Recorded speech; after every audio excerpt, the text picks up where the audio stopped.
يمكن الفترة اللي فاتت خلتنا نكتشف إنه في فجوة كبيرة جدا في تحضير صفوف من القيادة أو من القادة تقدر تتعامل مع المتغيرات.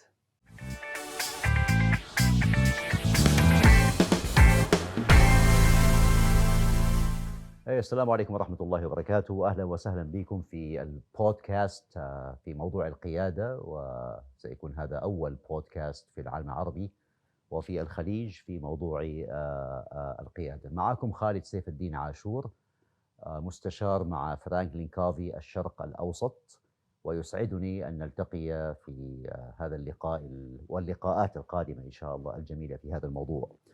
وأحب أن أقدم لكم ضيفي اليوم الأخ شريف سليم، وهو أيضا مستشار مع فرانكلين كوفي الشرق الأوسط. نتحدث وإياه في موضوع القيادة. فأهلا وسهلا بك أخي شريف. أهلا وسهلا. الله يبارك فيك. موضوعنا إن شاء الله حيكون موضوع القيادة، وأنت إن شاء الله خبير في هذا الموضوع، فيسعدنا أن نستضيفك في هذا اللقاء. أول شيء أحب الحقيقة أن أسألك عن رحلتك بصفة عامة، ثم بصفة خاصة في موضوع القيادة. أوكي. الحقيقة أنا رحلتي بدأت هنا في الإمارات أكتر شيء. يعني اشتغلت مع مؤسسات مختلفة بأحجام مختلفة في مجالات مختلفة. اشتغلت مع طيران الإمارات، اشتغلت مع طيران الاتحاد. كان لي الشرف إن أنا أسس أكاديمية الطيران الاتحاد في بداية انطلاق المؤسسة في سنة 2004. واشتغلت كمان في مجال الاستشارات في الموارد البشرية في الاتحاد. لا، كان في مؤسسة أخرى اسمها جوب ماستر، وكنا بنقدم خدمات استشارية للمؤسسات المختلفة في مجالات مختلفة في ما يخص الموارد البشرية. وبقى لي من سنة 2013 بشتغل مع فرانكلين كوفي. القيادة، ليه القيادة؟ ليه القيادة؟ سؤال جميل وسؤال عميق، والحقيقة بنتكلم فيه كتير دلوقتي أعتقد.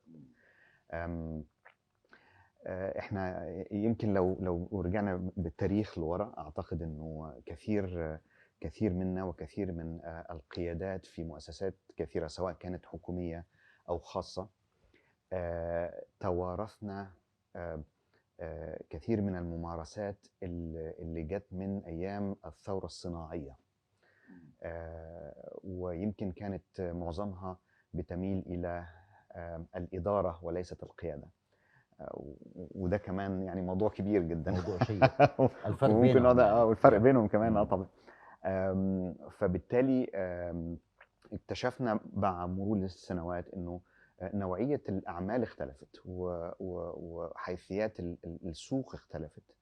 وبالتالي بعد ما كنا بنعتمد زمان على آلات ومصانع، وكان العامل البشري يعني يمكن استبداله بشكل بسيط جدا وبشكل سهل، وكان يمكن الآلة هي يعني محل الاهتمام بشكل أكبر وصعب الحصول عليها. النهاردة الصورة اتعكست.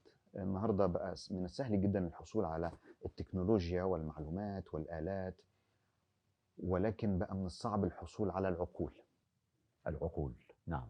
فبالتالي تعاطينا مع هذا الموقف وتعاملنا مع هذا الموقف خلانا نفكر النهاردة ما نقدرش نتعامل مع العقول في صدر اهتماماتنا في إدارة الأعمال وفي المؤسسات بنفس الشكل اللي كنا بنتعامل بيه مع الآلات. ومن هنا احنا النهاردة بنشوف أهمية القيادة مقارنة بالإدارة. يمكن الغرب سبقونا في الموضوع ده شوية، ولكن النهاردة واقعنا العربي وواقعنا في المنطقة بيخلينا نقول محتاجين ننظر إلى هذا الموضوع بشكل مختلف. نعم. ومن هنا جت أهمية إن احنا نركز أكتر على القيادة، مهارات القيادة في جميع المجالات. ويمكن دي حاجة بنتكلم فيها مش بس في المؤسسات، دي حتى في بيوتنا. وهذه قضية مهمة. صحيح. نعم. يعني نحن بحاجة لموضوع القيادة سواء في خارج البيت صحيح أو داخل البيت. نعم. طيب هذا أنت ما شاء الله شاركت في تأليف الترجمة العربية لكتاب الضوابط الأربعة للتنفيذ. صحيح.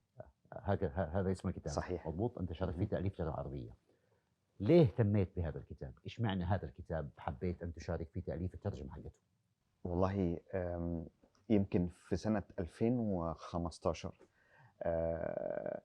صادفت الكتاب ده في مكتبة المكتب عندنا. 2015. أي نعم. 2015 لقيت المكتب، يعني لقيت الكتاب موجود ده على الرف،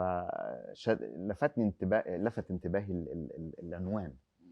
أخذت الكتاب وقريته، ويمكن من الكتب اللي قريتهم بسرعة جدا، لأنه المحتوى بتاعه بيقوم على قصص نجاحات مؤسسات في مجالات مختلفة، ما هواش أكاديمي بالشكل اللي احنا متعودين عليه في الكتب.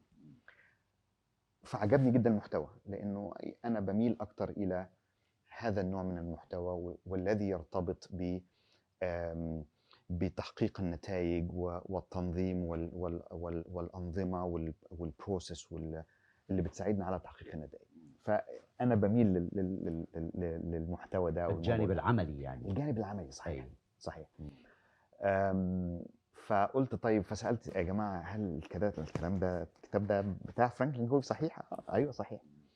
طيب احنا بنعمل أي حاجة، بنقدم أي خدمات في هذا المجال؟ لا والله مش قوي، يعني يمكن يعني على استحياء. فقلت طيب، يعني أعتقد إنه ده محتوى مهم جدا وغني وثري، وفي قصص نجاحات. ليه احنا ما ناخدش الكلام ده ونطبقه في المنطقة، في عالمنا العربي، وفي الشرق الأوسط، في الخليج، في منطقة الخليج. فالحقيقة ومن هنا يعني رحت أمريكا وعملت يعني سيرتيفيكيشن في هذا الموضوع. ورجعت واشتغلت مع مؤسسات مختلفة الحقيقة في منطقتنا العربية، والحمد لله يعني لقى قبول كويس جدا، وحققنا قصص نجاح. والتجربة حقتك ذكرت في الكتاب؟ نفخر فيها. صحيح. ذكرت التجربة حقتك. الحقيقة في يعني عدة تجارب، ولكن أكتر تجربة الحقيقة نجحت معانا هي من شركة سعودية في مجال البتروكيماويات اسمها سيبكيم. أوكي.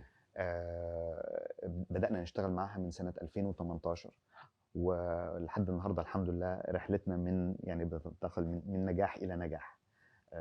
يعني الموضوع هذا لمس يعني في التطبيق، الخطوات الأربعة، الضوابط الأربعة، يعني لمستم نجاحها. طبعا. وبالتالي أدى إلى نتائج معينة. طبعا. أي مؤسسة بتطبق هذه الضوابط، لأن هي مبنية على مبادئ، والمبادئ لا يمكن أن نختلف عليها. تمام. فسواء كنا سميناها ضوابط أو قواعد أو أيا كان المسمى، ولكن هي عبارة عن أمور بنطبقها بناء على هذه المبادئ. فأي مؤسسة تقوم بتطبيق هذه الضوابط بشكل صحيح، لازم يكون فيها لازم تكون النتيجة ملموسة. وعندنا أمثلة كثيرة جدا نقدر نستشهد بها. فبشكل سريع جدا الحقيقة، يمكن في أول 3 شهور، ودي كانت المفاجأة، إنه في أول 3 شهور لقينا نتائج ملموسة. وده اللي شجع المؤسسة إن هي نكمل في هذه القصة، وانتقلنا يعني يمكن حتى كمان اشتغلنا مع مش بس مجموعة صغيرة في هذه المؤسسة، وابتدت القصة تكبر وتكبر في داخل مؤسسة سيبكيم. يعني إذا أنت شاركت في هذا تأليف الترجمة بعد التطبيق؟ بعد التطبيق. نعم. بعد التطبيق، بعد ما ابتدينا الرحلة لسه لحد النهاردة مكملة، وإن شاء الله تكمل لسنوات عديدة قادمة. ولكن احنا بدأنا، يمكن احنا ترجمنا الكتاب في 2019، واحنا بدأنا الرحلة بتاعتنا مع سيبكيم في 2018. وبالتالي عند التطبيق ظهرت أهمية هذا الموضوع. صحيح. وكذلك الحال في جميع القصص اللي مذكورة في الكتاب. يعني سيبكيم احنا عملناها على غرار المؤسسات الأخرى اللي طبقت هذه المنهجية. في موضوع التنفيذ الحقيقة، يعني في رأيك إيش التحديات أو الصعوبات ممكن نقول يواجهها كثير من المدراء أو القادة في الخليج والعالم العربي في موضوع التنفيذ؟ موضوع التنفيذ كما تعلم موضوع مهم جدا. فإيش في رأيك أنت من تجربتك أنت الصعوبات والتحديات التي يواجهونها في موضوع التنفيذ؟ يمكن يعني في تحديات كثيرة جدا، ولو أنا عايز ألخصها في كلمة واحدة أعتقد إنه كلمة القيادة يمكن أهم عنصر في هذه التحديات، ومنها ممكن نتطرق إلى موضوعات مختلفة. تمام. القيادة من حيث ماذا؟ أعتقد من ضمن التحديات هي عدم التفرقة ما بين الرؤية والرسالة والأهداف الاستراتيجية في المؤسسة. وهذه قضية مهمة. صحيح. تعال نبدأ بالأولى. طيب ما دام ذكرت يعني أوكي. الفرق بينهم إيش؟ طبعا هو في مدارس مختلفة بتتكلم عن هذا الموضوع، وخاصة الرؤية والرسالة. أوكي. اختلف عليها العلماء زي ما بيقولوا. حتى في هذا. حتى في هذا. ولكن لو احنا أخذنا من روح الكلمات اللي هي الرؤية والرسالة، الرؤية هي شيء بنراه، فبالتالي في أي مؤسسة عايزين ندي إيحاء للعاملين في هذه المؤسسة بأنه إزاي نقدر نشوف النجاح بتاع هذه المؤسسة، نشوفه فين. يعني لما نشوف إيه نقدر نقول والله إحنا نجحنا. تمام. هي دي صورة النجاح. أوكي. الرسالة هي ما لماذا بنيت أو ماذا بنيت عليه هذه المؤسسة. وهنا حنتطرق إلى موضوع القيم المؤسسية وما إلى ذلك. تمام. فإذا لو أنا حبيت أختصر الموضوع أعتقد أنه يمكن أتمنى أن يعني التعريفين دول يكونوا سهلين يعني وبسيطين. الرؤية ممكن أقول مثلا كما نقول ابدأ والنهاية في ذهنك. بالضبط. الشيء اللي بدي أوصل له كفرد أو كمؤسسة أو كشركة. أوكي. اللي بدي أوصل له بس ما هو الهدف. ما هوش الهدف. أي. ما هوش الهدف، هو صورة الهدف. يعني لما أوصل، لما أعمل كذا أقول يعني مثلا إزاي لما أقول نجحنا لما يبقى في كل بيت في كمبيوتر، جهاز حاسب آلي مثلا. كمبيوتر. أوكي. ده بالتالي ده فيجن واضحة جدا. فدي من ضمن التحديات اللي بتقابلنا، انه احيانا بشتغل مع يعني قادة مؤسسات كبيرة وما عندهمش هذا الوضوح، ما عندهم النهاية اللي يبغوا يوصلوا لها ايش هي، او ما هي واضحة، او شايفينها بس ملخبطينها مع الاهداف الاستراتيجية للمؤسسة. طيب هل ممكن اقول رسالة حقتي هي مجموعة التزامات لو اخذت بها ساصل للي بدي اوصل له؟ ممكن اقول كده. صحيح. مجموعة قيم، مجموعة صحيح. مبادئ. صحيح. طيب والاهداف؟ الاهداف بقى هنبتدي نقول اوكي دي الصورة النهائية. لو هي دي الصورة النهائية اللي احنا عايزين نوصل لها، ازاي نقدر نضع اهداف او مخرجات معينة عايزين نحققها علشان نصل الى هذه الرؤية او هذه النهاية اللي احنا وضعناها في ذهننا. اوكي. تمام. الاهداف اللي تكون بكل تاكيد يمكن محددة. قياسها محددة، لازم تكون واقعية برضو إلى حد ما، وتكون مرتبطة ب يعني مساحة زمنية معينة. يعني أقول والله من هنا ل10 سنين قدام لازم نكون حققنا كذا. طيب عشان نقدر نحقق بعد 10 سنين هذا المخرج أو هذه النتيجة، النهاردة في السنة القادمة لازم نكون حققنا إيه. فنبتدي نكسر هذه الأهداف الكبيرة إلى أهداف تكتيكية وأهداف قصيرة المدى عشان نقدر نصل إلى 10 سنين قدام. أنا حقيقة أنا قرأت الكتاب حق الأربع ضوابط أو ضوابط أربعة للتنفيذ، وجدت إنه في قضية مهمة متعلقة بموضوع كيف أحدد الهدف. يعني يعني بعض الناس يحط أهداف قد تكون ما هي واضحة أو لا يمكن قياسها كما ذكرت، بس في صيغة معينة يقول لك مثلا بدي أنتقل من كذا إلى كذا بحلول كذا. لأنه حتى لو كما فهمت أنا مثلا الواحد لو أخذناها على المستوى الفردي، أوكي مثلا واحد على فرض مثلا وزنه 90 كيلو، أوكي مثلا، وهدفه إنه يصبح مثلا أقل من كذا، فيقول لك أوكي أنا من أهدافي أنزل وزني. هل هذا هدف؟ طبعا هذا هدف. لا قصدي كيف يصاغ بس. بس صيغته بالظبط كده. هذا هو هي دي المشكلة. دي واحدة من الإشكاليات اللي طبعا بنواجهها، إنه كثير من الأحيان إحنا بنبقى عارفين عايزين نحقق إيه، معروف. أوكي. سواء كان على المستوى الشخصي أو على مستوى المؤسسة، ولكن صياغة الأهداف بتفرق كتير جدا في أمور كثيرة. كل ما كان الهدف واضح وصيغته محددة وواضحة، كل ما سهل علينا إن إحنا نقدر نقول هل إحنا ماشيين على الطريق الصحيح ولا لأ، ولا حدنا. هل إحنا هل في بطء في المسيرة إلى تحقيق هذا الهدف، ولا احنا ماشيين على وتيره سليمه. تمام.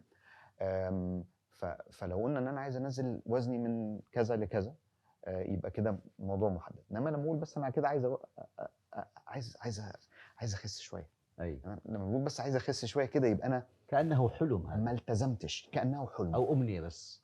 عارف ايه المفاجاه؟ أمم. انه بعض الاحيان احنا بنعمل الموضوع ده عن عمد، لان انا مش عايز التزم بهذا الرقم. اوكي. تمام. فبنقول نعم. والله اصلا انا عايز اخس، اوكي. بس انا مش عايز اخس أي. او مش عايز يعني ابذل المجهود اللي مم. هيوصلني الى هذه النتيجه. نخشى الالتزام، نخاف منه في بعض يمكن؟ الأحيان ممكن. في أي. بعض الأحيان مم. وخاصة لما يكون المسؤولية كبيرة. أنا لو النهاردة مسؤول عن مؤسسة كبيرة بتتعامل في ملايين وفيها موظفين كتير، طبعا لازم يكون عندي شيء من الخوف ولو صغير.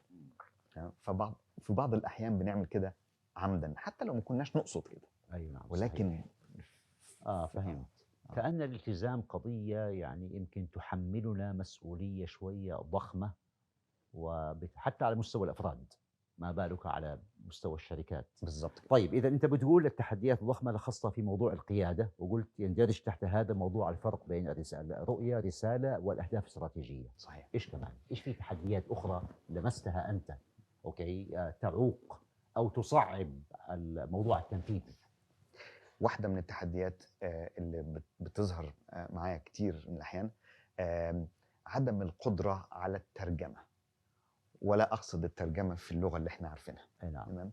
عدم القدرة على ترجمة الأهداف الاستراتيجية والأفكار والأولويات الاستراتيجية إلى إلى مهام يقوم بها العاملين في الصف الأول في المؤسسة.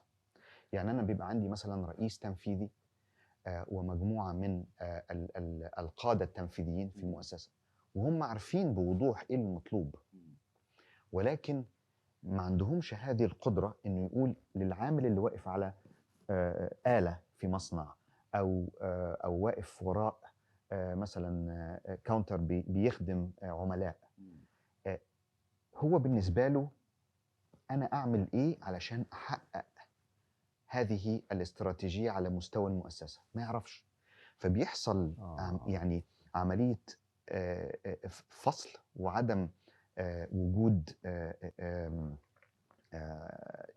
استمرارية ووضوح في ترجمة هذه الأهداف الاستراتيجية إلى أهداف تنفيذية.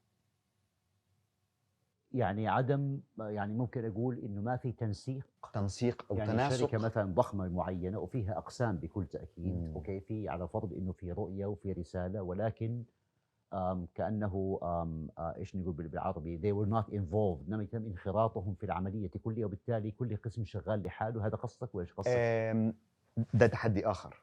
اللي أنا أقصد عليه لا أنا أقصده إنه بطريقة عمودية من فوق لتحت. تمام؟ أوكي. وكمان تحدي آخر إنه بنلاقي في بعض الأحيان الأقسام بتعمل لوحدها بدون التواصل الفعال فيما بينهم.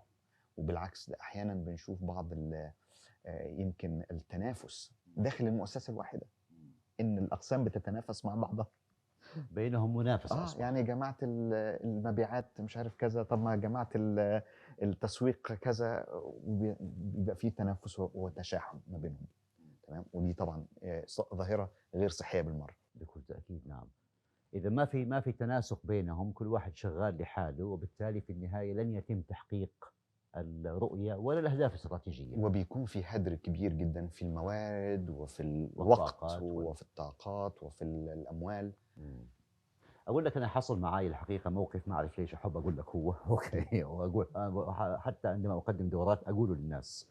أنا في يوم كنت في الرياض، وكنت بقدم دورة تدريبية لمجموعة من شركة معينة، وكنت يومتها أخذت السيارة حقتي من جدة الرياض، مسافة طويلة. المهم، بس ما كنت نازل في نفس الفندق اللي بيقدم فيه الدورة، فرحت فندق. بعدين في الصباح تعرف تروح بالسيارة حقتك، يجي الفالي ياخذ السيارة حقتي يوقفها، ثم بعدين قدمت الدورة وأكلت طعاما شهيا بكل تأكيد.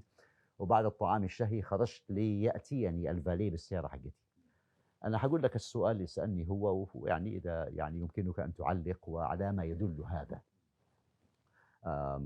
قال لي بالإنجليزي كده لمّا أعطاني المفتاح قال لي: "How did you find lunch with us؟" واو. فكلمة us هذه لو قال لي for example كيف لقيت الغدا في الفندق for example in the hotel in the restaurant with them ما كنت يعني الموضوع ما كان لفت انتباهي.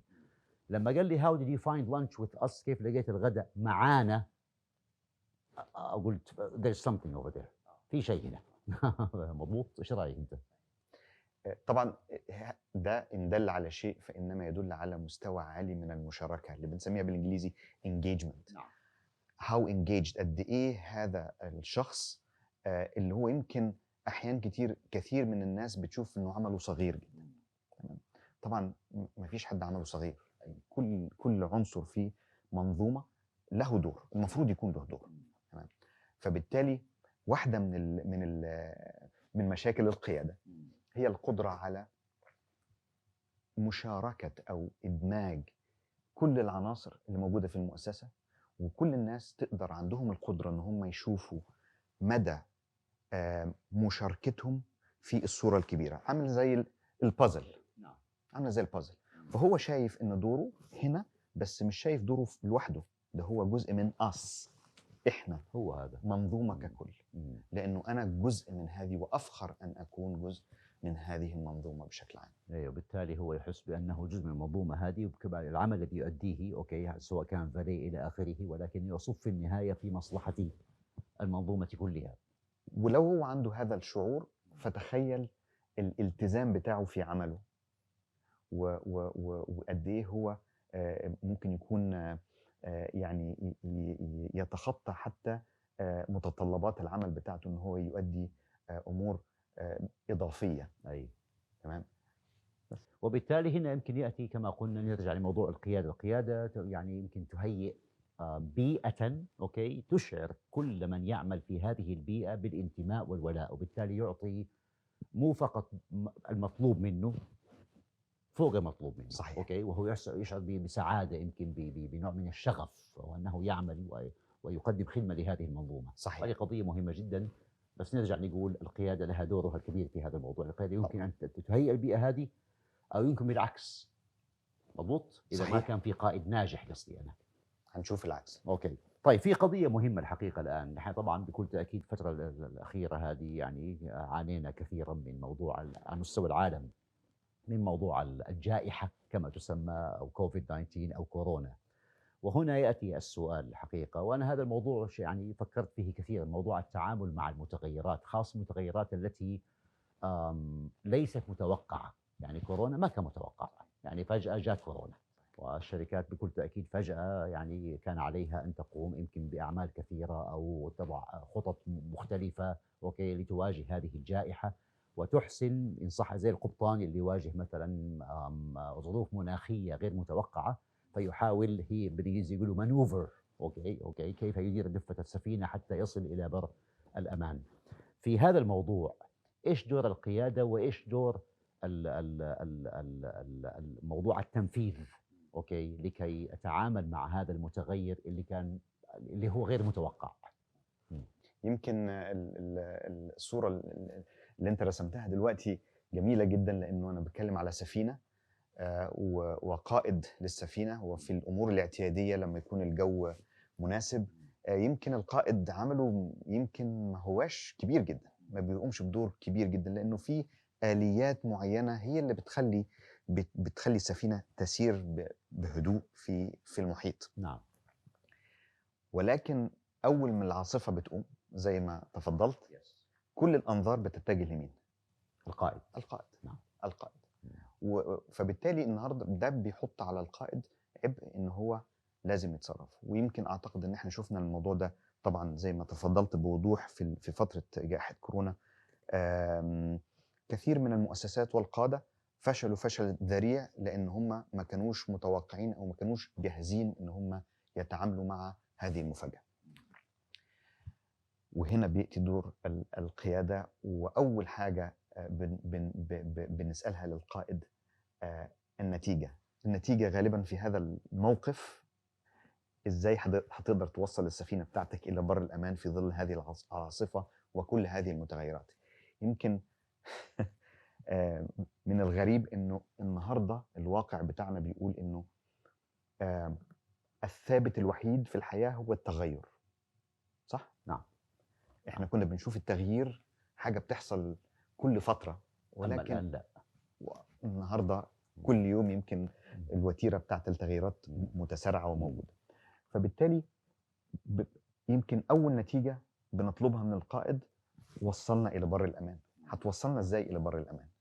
ازاي هتنقذ هذه السفينه او هذه المؤسسه من الافلاس او من الاغلاق في الفتره القليله القادمه؟ طبعا وتبعات هذه المشكله كبيره جدا. لو انا مؤسسه كبيره فيها كثير من الموظفين وبتتعامل في ملايين، لو او حتى صغيره، لو قفلتها في طبعا تبعات كثيره جدا. ده اول حاجه. فبالتالي يبقى النهارده العنوان الاهم هو النتيجه. يبقى القائد مطالب ان هو يحصل على نتيجه معينه في ظل متغيرات ومفاجآت كثيره. طيب ازاي نقدر نتعامل مع هذا الموضوع؟ يمكن الفتره اللي فاتت خلتنا نكتشف انه في فجوه كبيره جدا في تحضير صفوف من القياده او من القاده تقدر تتعامل مع المتغيرات. التعامل مع الأعمال أو البيزنس النهاردة ما بقاش من الصعب، لأنه أعتقد أنا بفتكر زمان اللي كان يعمل MBA ده يعني عمل حاجة. النهاردة أوتوماتيكلي بعد ما بنخلص الجامعة الشباب بيعملوا MBA، فبالتالي بيبقى عندهم معرفة بقيادة مؤسسة والأمور الاعتيادية في أي مؤسسة. فإذا النهاردة التحدي مش هو ده، التحدي هو التعامل مع المتغيرات المتسارعة. تمام. واهمها النتائج، لانه احنا خلينا نكون واقعيين، احنا بنوظف وبنستغني عن القادة علشان حاجة واحدة بس، النتيجة. اي نعم نعم. لان هم مسؤولين في النهاية على النتيجة بتاعت هذه المؤسسة. تمام. وبنقول والله احنا بنوظف هذا الرئيس التنفيذي ليه؟ علشان عنده تاريخ طويل وباع طويل في هذا المجال وحقق نجاحات وحقق نتائج وما إلى ذلك. فيبقى إذن في ظل الفترة اللي فاتت يمكن الضوء تسلط بشكل كبير جدا على مفاهيم القيادة، على مهارات القيادة وأهميتها. فبدأت النهارده المؤسسات تقول سواء كانت حكومية أو خاصة. كنا زمان يمكن القيادة في المؤسسات الحكومية هي بالأقدمية، فلان طلع على المعاش فبالتالي مين اللي بعده هياخد مكانه، وقد لا يكون أو قد مؤهل. لا يكون مؤهل. يمكن القطاع الخاص كان بيسبق أكتر القطاع الحكومي. النهارده بقوا الاثنين على حد سواء شايفين أهمية مهارات القيادة، لأنه النهارده حطينا الاثنين على قدم المساواة في المسؤولية لتحقيق رؤية معينة. وده هيخلينا نتكلم على التغيرات اللي حصلت عندنا في المنطقة، في منطقة الخليج، رؤية بتاعت الإمارات، وبعديها ظهرت الرؤية بتاعت المملكة العربية السعودية. فبالتالي هذه الحكومات ابتدت تاخد دور مختلف، ابتدت تاخد دور قيادي، وابتدينا نحط رؤية ورسالة وأهداف استراتيجية، ونلزم المؤسسات الحكومية والمؤسسات الخاصة بتحقيق هذه الرؤية. هذا صحيح، هذه قضية مهمة. أنا في يوم كنت بقرأ في كتاب المهم يتحدث عن مستويات القيادة، فيقول أن المستوى الأول يبدأ بالمنصب. أوكي، المنصب، وبالتالي الناس ينقادوا لي يمكن لأنهم يخافون مني صاحب سلطة. والمستوى الثاني يقول لك هو مستوى سماه مستوى العلاقات، فينقاد الناس لي لأنهم يحبونني، علاقاتي بهم جيدة، ولكن برضو هذا ما هو كافي. المستوى الثالث مستوى الإنتاجية، فينقاد لي الناس لأنني أحقق إنتاجية عالية للمؤسسة أو للمنظمة. أوكي. مستوى رابع هذه الأسألك فيه هو اللي هو مستوى قال تطوير قيادات أخرى. هنا ينقاد الناس لي ليه؟ لأني أنا أطورهم ليكونوا هم قادة، أوكي، معي أو بعدي. فهذه قضية أعتقد تحدي يمكن يواجه بعض نقول القادة. هل يعني يحس بأريحية وهو يطور قيادات أخرى، وقد يمكن يشعر بأنهم قد يأخذون مكانه في يوم من الأيام. فإيش رأيك في هذا جميل جدا السؤال. مم. يعني لو رجعنا برضو بالتاريخ، لانه ما يصنع حاضرنا هو التاريخ. نعم.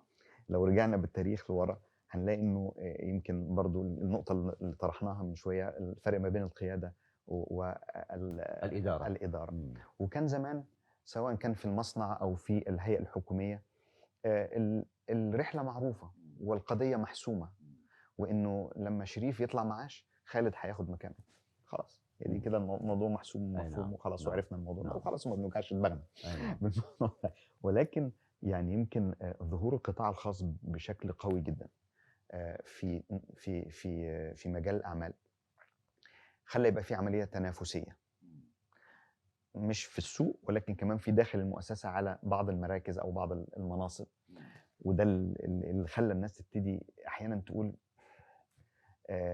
طب أنا إيه اللي هيخليني يعني أحضر صف من القادة اللي ممكن ياخدوا مكاني؟ طب ما ده كده هيبقى في تهديد للمنصب بتاعي.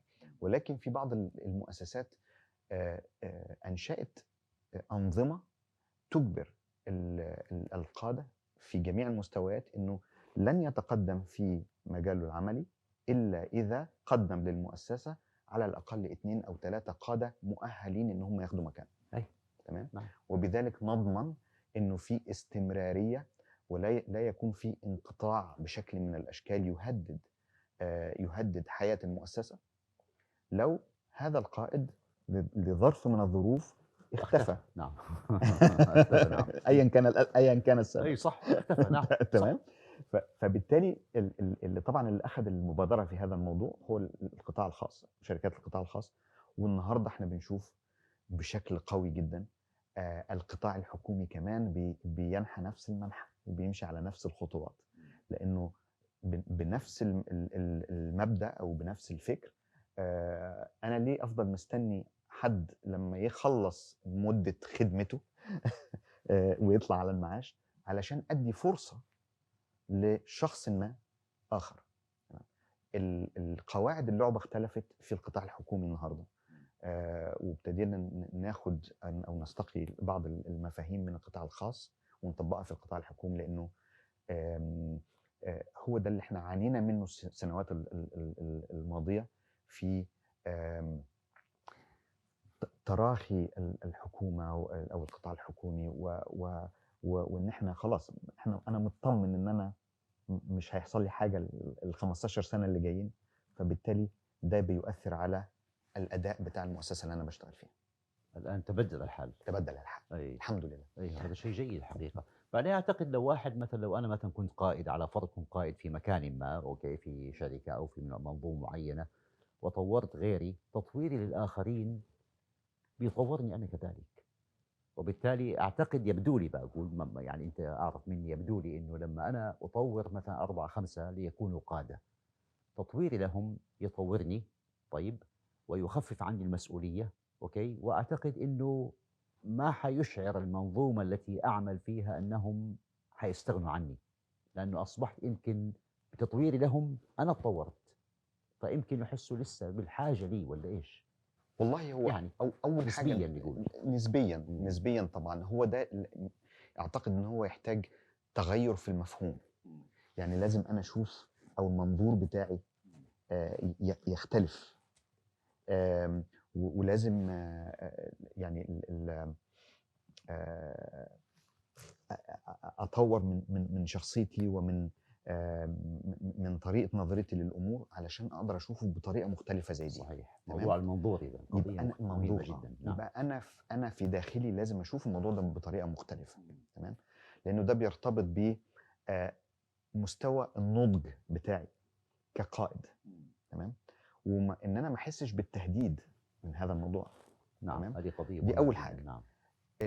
الحاجه الثانيه المهمه، اعتقد النهارده كثير من الحقيقه يعني الموضوع ده تسارع في السنتين اللي فاتوا بسبب موضوع الكوفيد، انه كتير مننا، واعتقد وصحح لي لو انت واحد من هؤلاء الاشخاص، ان احنا اعتقد هذا التحدي بتاع جائحه كورونا خلانا ناخد خطوه الى الامام، الى الخلف عفوا، ونقعد نفكر في حياتنا بشكل مختلف شويه.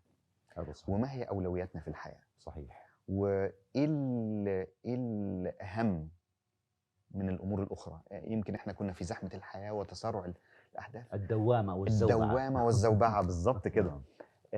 ما كانتش بتدينا الفرصه ان احنا نقعد نفكر شويه بعمق وبشكل يمكن ممكن يكون فلسفي الى حد ما. نعم نعم. عن حياتنا ودورنا ايه اللي بنلعبه في الحياه.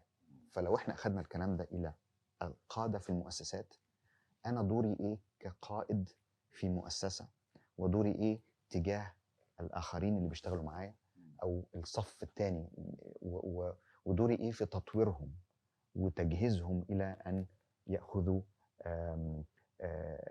مناصب قياديه. ايه الفاليو او القيمه اللي انا بقدمها للمؤسسه بتاعتي وللمجتمع ولهؤلاء الاشخاص، وما هو الاثر اللي انا عايز اسيبه من بعدي. لانه لا نختلف ان كل واحد فينا هيترك الكرسي بتاعه تمام لسبب او لاخر. اي نعم. فالسؤال العميق الفلسفي اللي اعتقد وبحاول دايما افكر نفسي بيه، انه ما هو الاثر اللي هتركه من بعدي، سواء كان لاولادي في البيت، سواء كان لزملائي في العمل، سواء كان للعملاء اللي انا بشتغل معاهم او جيراني في الحي. ما هو الاثر اللي انا هتركه، او القاده اللي انا عايز اطورهم وياخدوا مكاني؟ إيه، هذه قضية مهمة جدا بكل تأكيد. طيب في سؤال حقيقة، بس قبل هذا السؤال بدي حتى يعني يكون الموضوع واضح للإخوة والأخوات المشاهدين والمشاهدات. لما أقول ثقافة مؤسسة أو شركة، ما المقصود هنا بكلمة ثقافة شركة أو ثقافة منظومة أو ثقافة منشأة معينة؟ يعني إيه كلمة ثقافة هنا؟ حتى ما يعني تعرف ثقافة لها معنى، مثلا نقول الإنسان مثقف، بس نحن ما نعني هذا. نحن نعني ثقافة منظومة أو منشأة. إيش يعني؟ طبعا احنا لو دخلنا على جوجل وطلبنا تعريف كلمة الثقافة هيطلع لنا حوالي 3000 تعريف. بس لو احنا عايزين نعرف كلمة الثقافة في البداية، الثقافة هي مجموعة السلوكيات اللي بتجمع مجموعة من الناس بينتموا إلى كيان معين. مجموعة سلوكيات تجمع بين مجموعة ناس ينتموا لكيان كيان معين. تمام. الكيان ده ممكن يكون أسرتك وأسرتي، ممكن. صح؟ ممكن يكون قسم الحسابات وقسم الاي تي وقسم المبيعات داخل المؤسسه الواحده، ليهم ثقافات مختلفه. اي نعم. ممكن يكون ثقافه مؤسسه مجموعه السلوكيات اللي بتحكم كل المنظومه او كل الناس اللي بيشتغلوا في هذه المؤسسه. ممكن اقول مؤسسه عفوا ثقافه ما بين جده والرياض. صح؟ ايوه. الناس انتوا عندكم بتشوفوا بعض الامور من منظور معين في جده، ولكن نفس الموضوع في الرياض الناس بتشوفه بطريقه مختلفه. صحيح. وبتتعامل معاه بطريقه صحيح. مختلفه. تمام. فبالتالي لو احنا قلنا ثقافه المؤسسه هي مجموعه السلوكيات اللي بتجمع او اللي بيقوم بادائها بشكل متناغم الموظفين في هذه المؤسسه. طيب مبنيه على ايه الكلام ده؟ لازم نحط لها اطار معين. يمكن فرانكلين كوفي عمل دراسه من بعض السنوات، وعلى حوالي يمكن لو ما خلتنيش الذاكره حوالي 12,000 موظف في مؤسسات مختلفه، واكتشفوا انه النهارده في كثير من البنوك بتقدم تقريبا نفس الخدمات. النهارده في كثير من الفنادق بتقدم تقريبا نفس الخدمات. صحيح. تمام. طب ايه اللي بيفرق بنك فلاني عن بنك الاخر؟ هو العامل البشري، لان هم كلهم بيشتغلوا تحت مظله البنك المركزي وعندهم بعض الضوابط وما يقدروش يطلعوا عنها. يبقى ايه اللي بيفرق؟ الناس اللي بتشتغل هنا مختلفه عن الناس اللي بتشتغل هنا، هو ده المتغير اللي عندنا. يبقى اذا العامل البشري هو اللي بيخلق الثقافه. طيب لو احنا قلنا انه العامل البشري هو الاساس، ازاي نقدر نتعامل مع سلوكيات العامل البشري او الناس اللي بتشتغل في هذه المؤسسه بشكل منظم؟ يبقى لازم نعمل اطار نخلق فيه ما يسمى به الثقافه المؤسسيه او ثقافه المؤسسه. اي نعم. طيب يبقى لازم نتفق على هنمشي على اسس معينه او خطوات معينه هي اللي هتخلي شكل الثقافه بتاعتنا كده. وده اللي خلى الراجل اللي كان بيوصل لك السياره يقول لك اخبار الغداء معانا. حطوا معانا عندنا هنا أوكي. في نعم. فما قالش في المطعم فوق. أي. تمام، لانه أي. المطعم ده حاجه تانية غيره هو. مم. تمام، هو بيقول معانا احنا. في شيء ممكن نسميه مثلا، يسموه بالانجليزي culture of excellence، يعني ايش نقول بالعربي؟ ثقافه التميز. التميز، نعم. انا الحقيقه في يوم كنت مسافر في مدينه معينه في شرق اسيا، وبعدين دخلت الفندق هذا ورايح بدي اسوي تشيك ان زي ما يقولوا، بس اخطات، رحت بدل ما اروح على الريسبشن حق التشيك ان رحت الى مكتب ثاني بس ما انتبهت. فبقول لها اوكي اي ونت تو تشيك ان، فقالت لي نو بليز فولو مي. لما قالت لي فولو مي، يعني اي واحد لما اقول له واحد يقول لي اتبعني يوصلني حتى الديسك حق او الريسبشن او حق التشيك ان، يعني اتوقع مثلا مشيك مسافه. فاذا بي افاجئ فولو مي اخذتني على بعد 3 امتار. يعني وقالت لي تفضل هناك، ما حازعل ما حتضايق، شيء طبيعي يعني اتس اوفر هير يعني. فانا قلت واو، اذا there's something، في شيء وراء هذا الشيء، في ثقافه ايش سميت انت التميز. اوكي. بعدين طبعا اوكي لو لقيت السلوكيات كما قلت انت، سلوكيات معينه اوكي في مثلا في منظومه معينه او منشاه معينه، لو لقيت هذا السلوك المتميز بس فيها هي، كنت قلت اوكي هذا بس هي. ولكن وجدته انا في تقريبا في المطعم، وجدته في هذا اللي يفتح الباب ويقفل يقول البواب مثلا يقول او كذا دورمان، وجدته في الجميع. فانا يعني الحقيقه فوجئت جدا فاذا هنا في ثقافه تميز. فبالتالي السؤال الذي ياتي بعد هذا، كيف يمكن للقائد انه هو يعني يتبع او يطبق الضوابط الأربعة للتنفيذ، طيب، ليخلق أو بلاش يخلق، ليهيئ أو لينشئ طيب ثقافة التميز في الشركة حقته؟ كيف يمكنه أن يفعل ذلك؟ احنا يمكن عندنا مقولة قديمة بتقول إذا كان رب البيت بالدف ضاربه ما شيمة أهل الدار إلا رقصها. تمام، أيا كانت بقية نعم. اللي عايز أقوله إنه دور القيادة، إذا احنا بنتكلم على القيادة كعامل أساسي في رسم أو تطوير الثقافة في داخل المؤسسة، وبالأخص ثقافة التميز. لقينا إنه الدراسة اللي عملناها من سنوات عديدة طلعت إنه في قليل من المؤسسات، مش كتير، قليل من المؤسسات نقدر نطلق عليها مؤسسات متميزة. حلو. طيب هو ايه اللي بيميز بقى؟ هذا هو هذه المؤسسات المتميزة. نعم. اللي بتختلف عن غيرها في نفس المجال.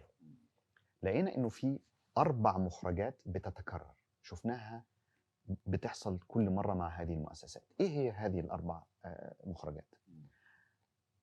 نتائج مستمرة. دي مؤسسة ما بتعملش يعني ضجة وتطلع في الأخبار وكذا وبتاع وبعدين ما نسمعش عنها تاني، لا، دي مؤسسة بتحقق نتائج سنة ورا سنة ورا سنة، نتائج مستمرة. لقينا فيهم بيتميزوا بولاء العملاء، مش رضاء العملاء، ولاء العملاء. نتائج وولاء عملاء. لا بس التركيز مش على كلمة نتائج. متميزة مستمرة. أوكي. فيها استمرارية. نعم. هذه قضية مهمة. نعم صح. ولاء العملاء مش رضاء العملاء. ولاء. كلمة ولاء ماني راضي فقط، إنما أنا أقدم ولائي لهذه المنشأة، وبالتالي دائما معاهم. أوكي. لو أنت عندك الاختيار هتروح للفندق اللي الراجل هترجع له. أي. تمام. سواء هذا أو هذاك. أو هذاك. أي. صحيح. بكل تأكيد. طيب. المشاركة، مشاركة الموظفين، مش أداء الموظفين، مشاركة الموظفين اللي احنا بنسميها بالانجليزي، يمكن كلمة بالانجليزية بتعبر افضل، اللي هو الانجيجمنت. الانخراط يعني، الانخراط او احساس بالانتماء، او بالضبط كده. يعني هي الحقيقة هو ايضا هو نوع من انواع الولاء. لانه كيف يمكن ان يعني مثلا عميل يقدم لي ولاء اذا نفس الموظف ما له ولاء للمنشأة؟ بالضبط كده. بالضبط. ورقم 4 ساعدني بقى في الترجمة دي. distinctive contribution. هل هي مساهمة فريدة ولا مساهمة متفردة مثلا؟ مساهمة متفردة. طيب. ودي بتكون حاجة بنقدمها أو بتقدمها المؤسسة لا علاقة لها بشكل مباشر بالخدمة أو بالمنتج اللي بتقدمها. يعني مثلا اتكلمت عن الفنادق، فاحنا النهارده بقينا بندخل الفندق وبنشوف ورقة كده مكتوبة عليها انه لو احنا مش ما استخدمناش المناشف مثلا، فاحنا مش هناخدها نغسلها علشان محافظة على البيئة واستهلاك المياه وما إلى ذلك. فبالتالي دول الأربع عناصر دول هم المخرجات بتاعت المؤسسات التي تتميز بالعظمة أو التميز في الأداء. الاكسلنس زي ما يقولوا. اكسلنس بالظبط كده. يعني هو انت ذكرت الكالتشر اوف اكسلنس، ثقافة التميز. يعني ممكن اخش فندق الاقي مثلا خدمه جيده ولكنها خدمه يعني مشتركه مع فنادق اخرى. بالظبط كده. او اخش مكان معين الاقي خدمه فوق حتى المتوقع، بحيث حتى لو ما سووه ما استغرب، بالظبط ولكن كده. لو سووه واو. فبالتالي بيبقى سقف التوقعات من هذه المؤسسات طبعا عالي، ولكن هم على قدرة أو عندهم من الأنظمة ما يواكب الارتقاء بسقف التوقعات بتاعت العملاء بتوعهم.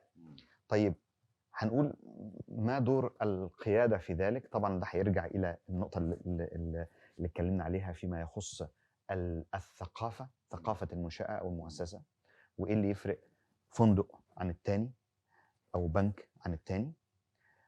وهنا هيجي بقى دور القيادة. تمام؟ القيادة وإزاي القيادة، ونرجع للمثال اللي أنا اديته من شوية، إذا كان رب البيت بالدف ضارب الى اخره إلى آخره إلى آخره. تمام؟ نعم.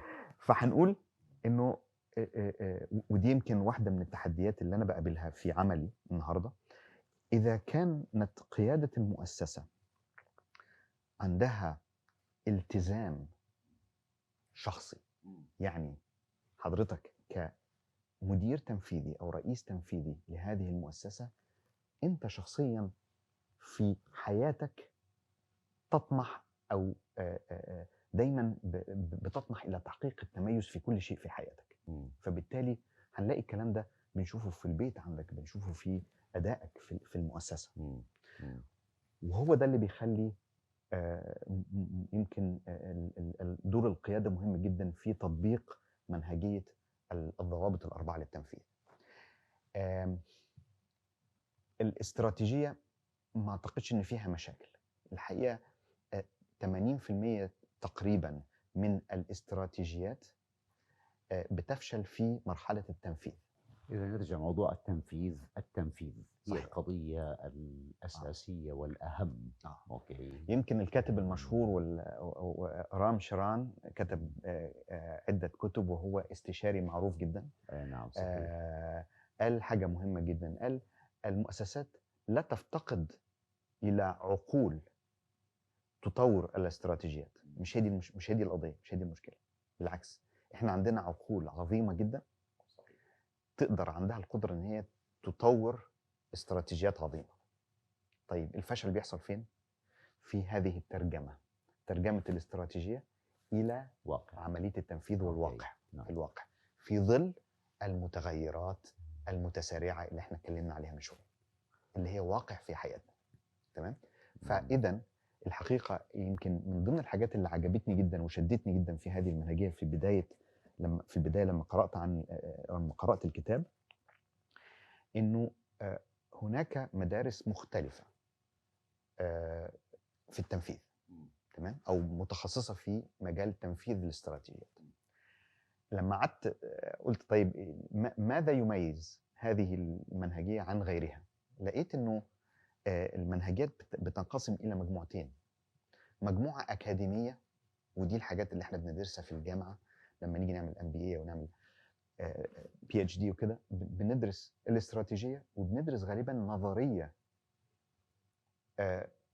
مش عايز أقول معقدة، ولكن فيها كثير من التفاصيل فيما يخص التنفيذ الاستراتيجي.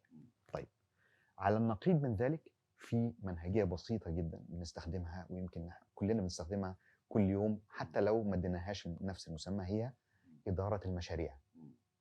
تمام؟ فإدارة المشاريع هي برضو كمان منهجية تعتبر بتساعدنا على تحقيق أو تنفيذ الاستراتيجيات. الضوابط الأربعة للتنفيذ أنا بعتقد إن هي موجودة في النص، يعني بتأخذ يعني قيمة الغنية بتاعة المنهجيات الأكاديمية، وبتاخد بساطة تنفيذ المشاريع أو إدارة المشاريع مع بعض. تسوي دمج إن صح التعبير. بالظبط كده. فهم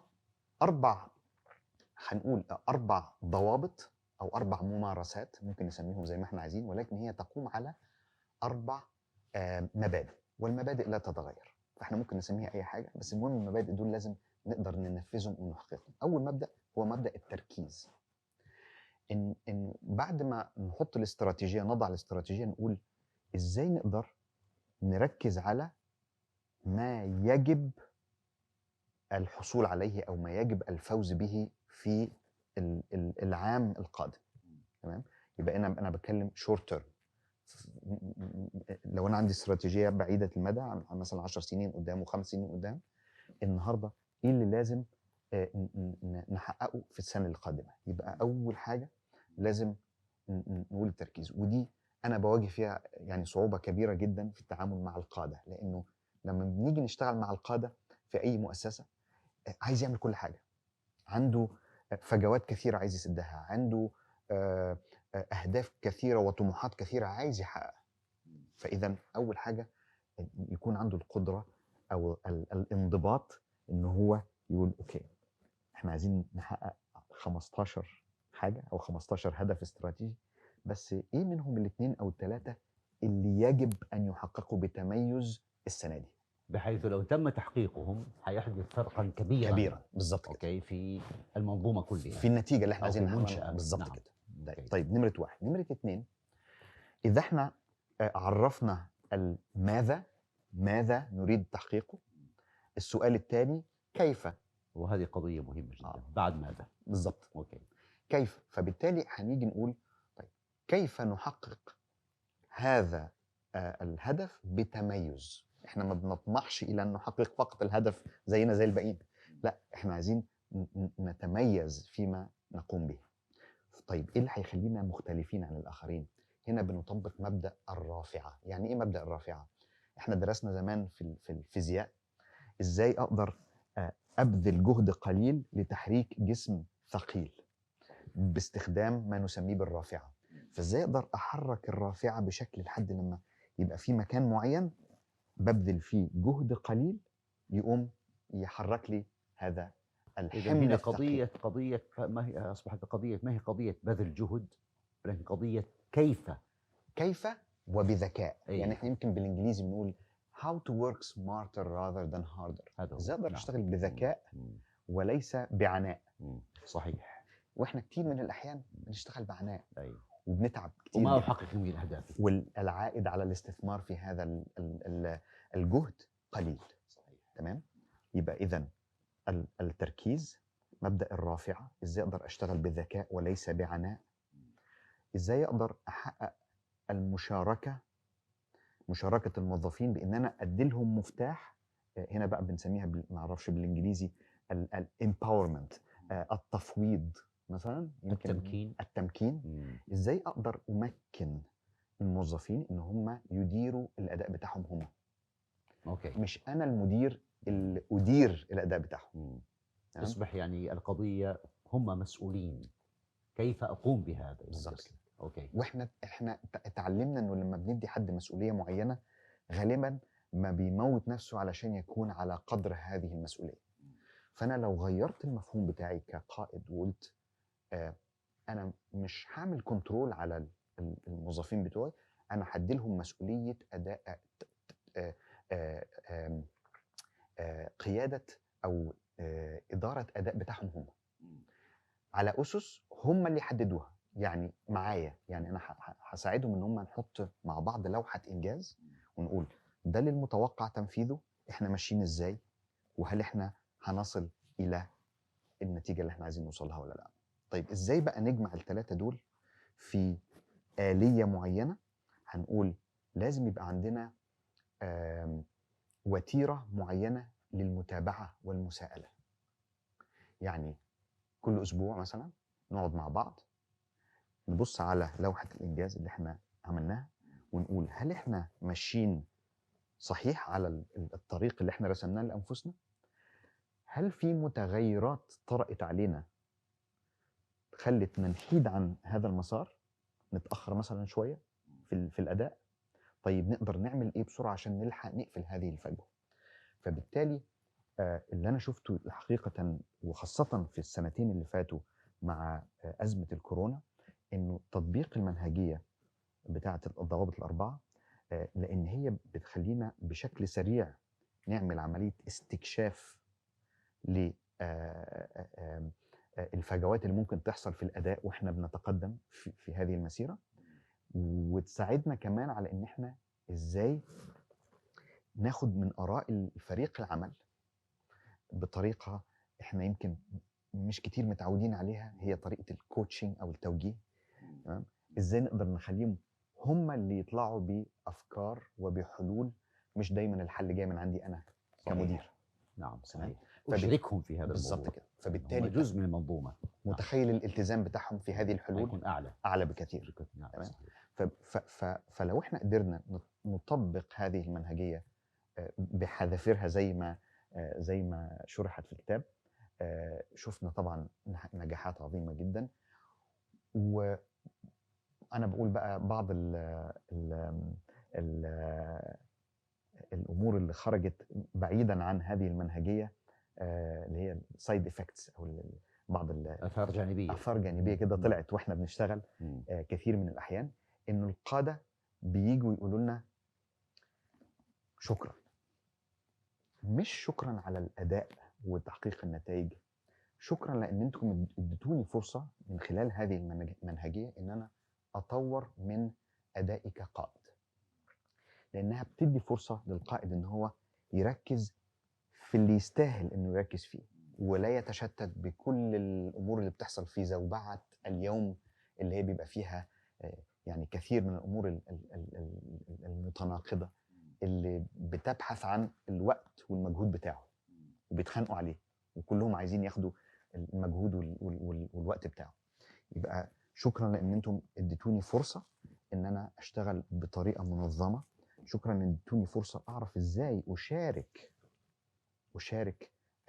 الفريق العمل بتاعي واحقق هذه النتائج. اي هذه قضيه مهمه. انا بس في الحقيقه بدي اسال السؤال يعني جاء في بالي الان، اللي هو تحدثت ذكرت انت في فرق المدير او الاداره والقياده. اوكي، انا قرات انه المدير هو الذي فقط يعطي اوامر وانتهى الموضوع، اما القائد هو الذي يستمع وكما قلنا يمكن.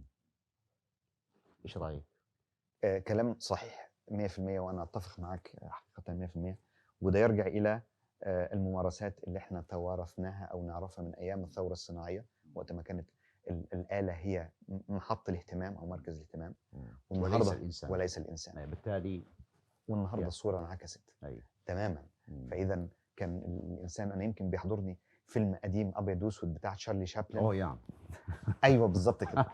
وكان بيشتغل على خط انتاج، ومسكين يا حرام خرج من المصنع وبيعمل نفس الحركه الآلية اللي كان بيعملها على المكن. النهارده ما فيش حد بيعمل كده. النهارده بقى في روبوت وفي آلات كثيره جدا وتكنولوجيا بتقوم بهذه الادوار الميكانيكيه. فاذا النهارده لازم نتعامل مع العامل البشري والعنصر البشري بشكل مختلف. إذا ما هي قضية بس أعطي أوامر، إنما أنا كمان أستمع لهؤلاء الناس، أستمع لعقولهم، لما عندهم من أفكار، أحاول أفهمهم، وأيضا يعني أحاول أنشئ بيئة تمكنهم من العمل وتحقيق الأهداف بكل تأكيد. صحيح. الحقيقة كان لقاء ممتع معك أستاذ شريف سليم، لو أحب أحد يتواصل معك كيف يمكن أن يصل إليك؟ أنا الحقيقة متواجد باستمرار على لينكد إن، أعتقد منصة كلنا موجودين عليها النهاردة، فأنا دايما متواجد على لينكد إن. على لينكد إن. أوكي، جميل جدا. وبالنسبة للكتاب الحقيقة المتميز، كتاب الضوابط الأربعة للتنفيذ، لو أحب أحد أن يشتريه من فين؟ الكتاب موجود في مكتبة جرير، اللي يحب يشتري النسخة الورقية، وموجود أونلاين طبعا، ممكن يعملوا عليه أوردر أونلاين. أوكي، ممتاز جدا. الحقيقة شكرا جزيلا لك وهذا اللقاء الممتع، ونشكركم جميعا ونشكركن كذلك، نشكركن على هذا اللقاء وعلى متابعتكم، وفي لقاء قادم، في بودكاست قادم إن شاء الله عن القيادة، أو هاشتاج عن القيادة كذلك، يمكن تلاقوه هناك. وشكرا لكم جزيلا، والسلام عليكم ورحمة الله وبركاته.